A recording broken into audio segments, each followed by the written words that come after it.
My Friend the Mercenary, James Brabazon, by James Brabazon.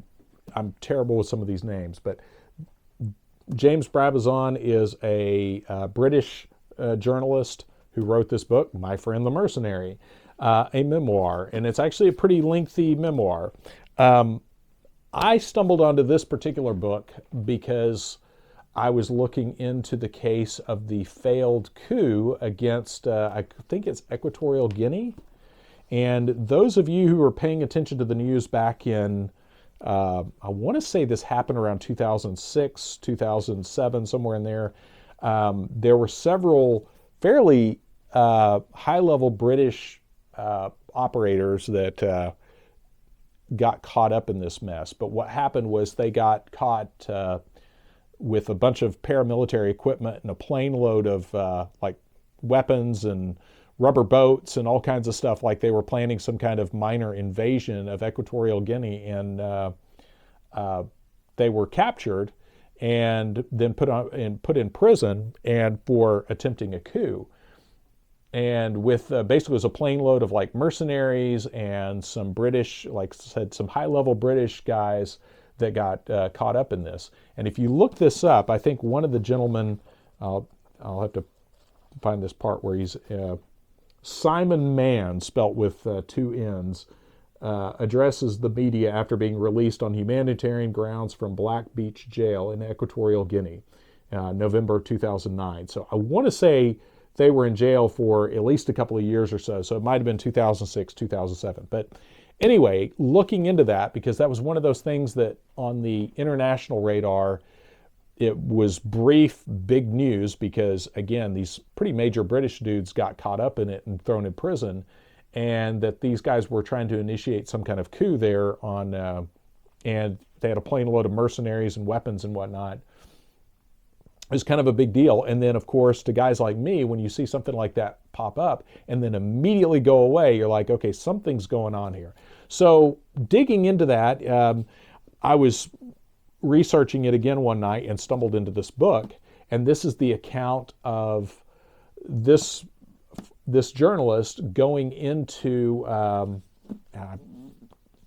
spacing out for a second on the country where he goes into. It's not Guinea, but he goes into this country to, I believe around 2003, it was around the same time as the Iraq War was kicking off and all that, but he goes into this country to film the rebel effort, trying to help kind of build sympathy for these local African rebels fighting against their government, and hoping to kind of bring in more help on the side of the rebels by showing kind of putting a human face to their cause, as it were.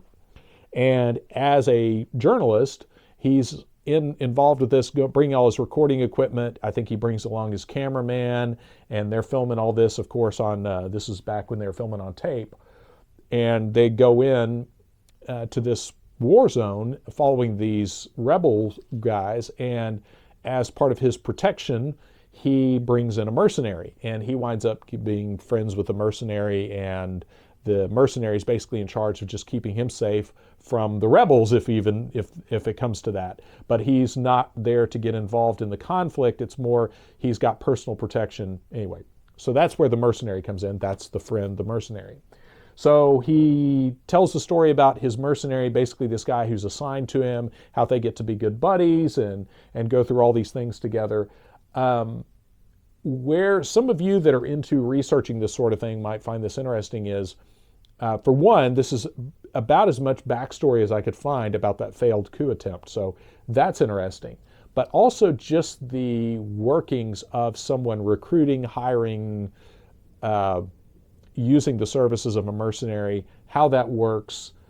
And then the behavior of the rebels is very telling. And the behavior of the reporter, who's very obviously conflicted about his goal, which is to put a human face on these rebels, but in the process realizes that the rebels are pretty messed up too. A lot of what occurs is a lot of very similar to some of the stuff with ISIS.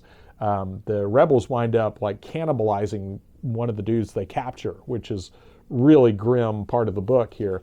And that goes back to what I've discussed in a previous review about Gods of Death, about there's some strange things that happen when you get very primal things happen when people are engaged in warfare like this. And there's behavior that's seen on the battlefield that thankfully is not often seen other places, that really opens a window into a spiritual world of just a part of the human condition that thankfully we don't have to see all the time. But really fascinating stuff. I came away from this with not the best opinion of Mr. Brabazon. He tries his best to humanize his own story in such a way that it's somewhat sympathetic, but you really come away with a really bad taste in your mouth about all of the players involved in this. It's a really grim situation.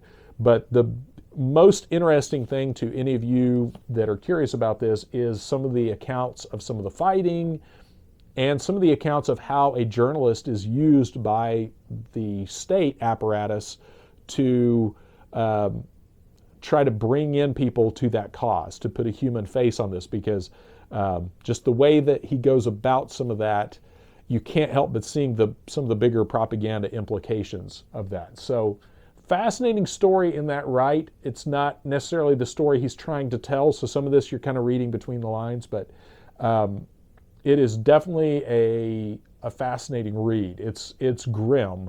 I mean, some of the stuff in here will definitely stick with you for a while. But I do recommend it if you're a student of political science and failed coups and some of the treasonous crap that's been going on over the last 20 years. This is definitely a fascinating read. So anyway, My Friend the Mercenary by James Brabazon, a memoir.